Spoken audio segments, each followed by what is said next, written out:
Way out in the middle of the South Pacific Ocean are a group of 4 volcanic islands known as the Pitcairn Islands. And as isolated as they are, one of them is somehow home to 38 people. The titular Pitcairn Island, clocking in at only 1.7 square miles, has been the unlikely center of a small culture since 1790.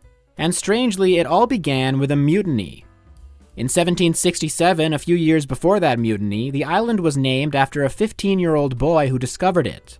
Robert Pitcairn was a crew member on the HMS Swallow and was the first person to notice the island in the distance. And I guess that's all it takes. He was also the son of British Marine Major John Pitcairn, so the island got off to a rough start when it was named after a Nepo baby.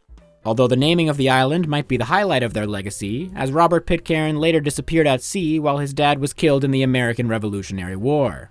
But the Pitcairn land lived on, and in 1789 the HMS Bounty was docked at the nearby Tahiti. The ship was on a mission to collect fruit on Tahiti, and they stayed there for 5 long months. During that time, the crew of the Bounty became a little too accustomed to the island lifestyle. And by that I mean they were having a lot of sex with the native women. Some of the crew members even got themselves tattooed like the locals. And I urge you to take a moment to imagine 18th century Englishmen covered in Polynesian tattoos. Truly the multiverse of its time. So by the time Captain William Bligh ordered the crew to return to England, none of them were thrilled with the idea of going back to rainy weather, pork pie, and white women. So less than a month into the return trip, a mutiny broke out on the Bounty. Captain Bligh and his loyalists were forced onto the ship's utility boat and cast adrift. Then the mutineers went right back to Tahiti to keep on partying with the locals.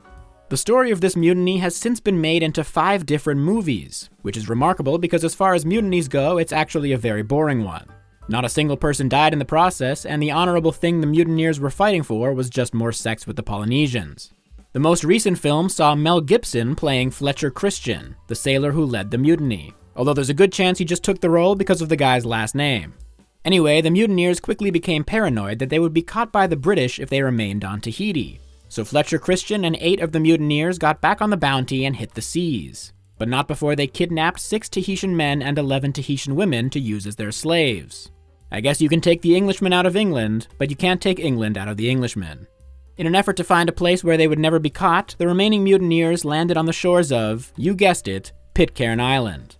And it turns out their paranoia was totally valid. Although most of the mutineers assumed Captain Bligh and his loyalists would quickly die at sea, William Bligh successfully navigated the utility boat over 4,000 miles to land at a Dutch settlement, where he found transport back to Britain.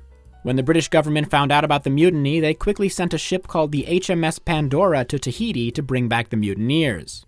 The Pandora captured the mutineers who had remained on Tahiti, then spent 3 months searching the surrounding islands to find Fletcher Christian and his gang. In the process, the Pandora crashed into the Great Barrier Reef and sank, killing 35 people. The whole thing really makes you wonder how anything got done back then.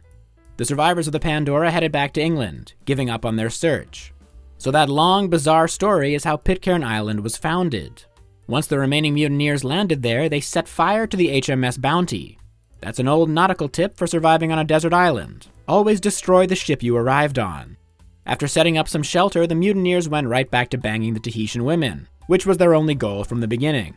But the Tahitian men were not too happy about being enslaved, so they revolted against the mutineers and caused what was essentially the Great War of Pitcairn Island. In the conflict, 5 of the 9 mutineers were killed, along with all 6 of the Tahitian men. Among the dead was Fletcher Christian, although they didn't put that part in the Mel Gibson movie.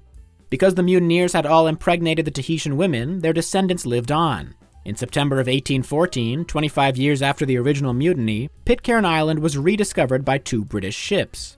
By that time, the only mutineer still alive was a man named John Adams, who was accompanied by 9 of the Tahitian women. And as much as that sounds like the plot of a 2005 straight-to-DVD sex comedy, the women were raising the 19 children of the mutineers, and Adams had converted everyone to Christianity.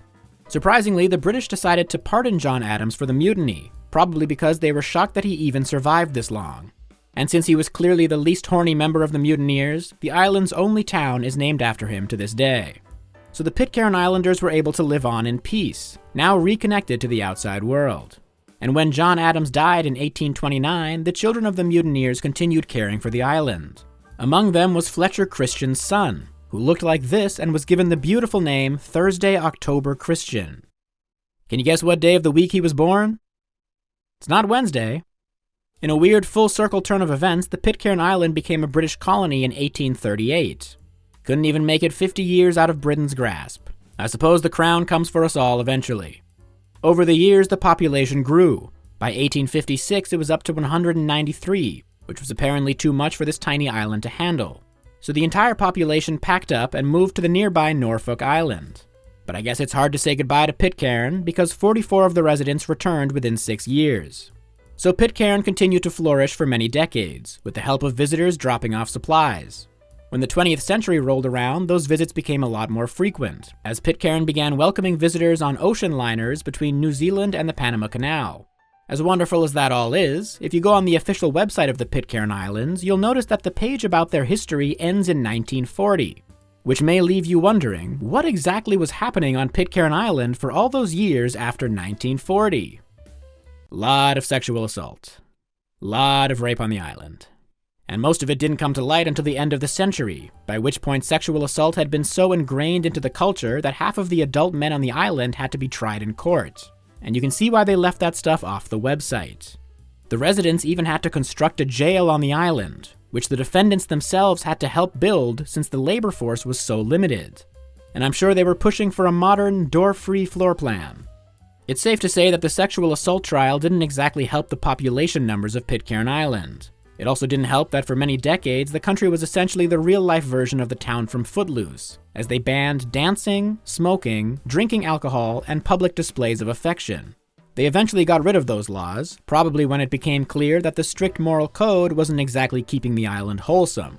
In 2004, the same year as the big trial, the country also happened to go bankrupt. This was attributed to the decline of stamp usage, which greatly hurt the sales of Pitcairn Island stamps.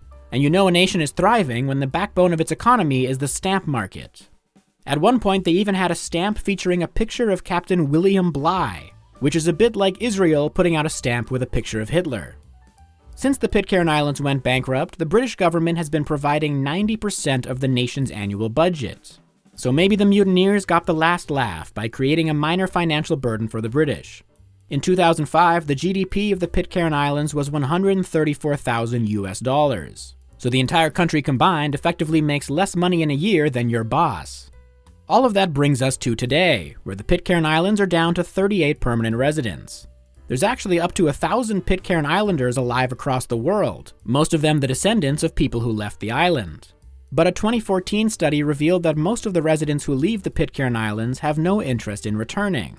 And if you can't figure out why, I suggest you rewatch this entire video.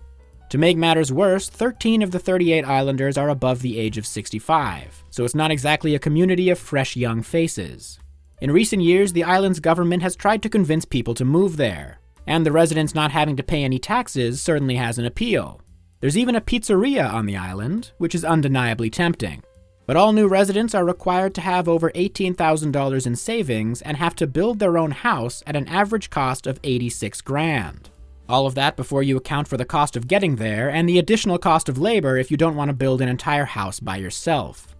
And if that somehow wasn't challenging enough, even the people who do move there have no guarantee of being allowed to stay. After 2 years of living there, the council has to review and reapprove an immigrant's right to stick around. So I hope you're not too attached to that house that you just spent 2 years building, because the council decided they didn't like your vibe and now you're being deported. Needless to say, the future of the island is not looking great. Only time will tell what happens to it.